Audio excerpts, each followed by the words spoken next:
Act 2 of The Importance of Being Earnest by Oscar Wilde. But was our engagement ever broken off? Of course it was. On the 22nd of last March. You can see the entry if you like. Show's diary. Today I broke off my engagement with Ernest. I feel it is better to do so. The weather still continues charming. But why on earth did you break it off? What had I done? I had done nothing at all. Cecily, I am very much hurt indeed to hear you broke it off, particularly when the weather was so charming. It would hardly have been a really serious engagement if it hadn't been broken off at least once. But I forgave you before the week was out. Crossing to her and kneeling. What a perfect angel you are, Cecily. You dear romantic boy. He kisses her. She puts her fingers through his hair.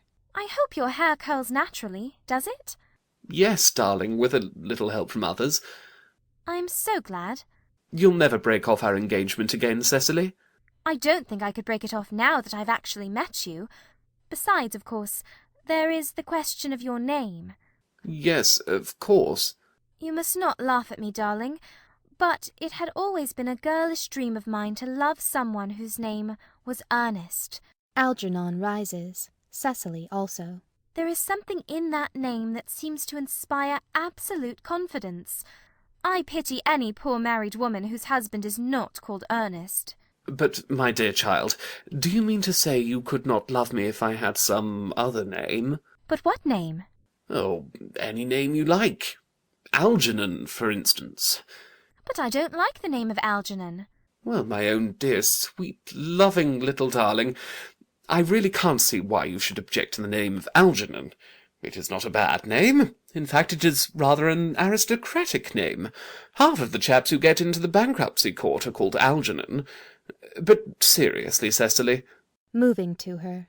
If my name was Algy, couldn't you love me? Rising. I might respect you, Ernest. I might admire your character. But I fear that I should not be able to give you my undivided attention. Cecily, your rector here is, I suppose, thoroughly experienced in the practice of all the rites and ceremonials of the church? Oh, yes. Dr. Chasuble is a most learned man. He has never written a single book, so you can imagine how much he knows. I must see him at once on a most important christening. I mean, on most important business. Oh. I shan't be away more than half an hour. Considering that we have been engaged since February the 14th, and that I only met you today for the first time, I think it is rather hard that you should leave me for so long a period as half an hour. Couldn't you make it 20 minutes? I'll be back in no time. Kisses her and rushes down the garden. What an impetuous boy he is. I like his hair so much. I must enter his proposal in my diary. Enter Merriman.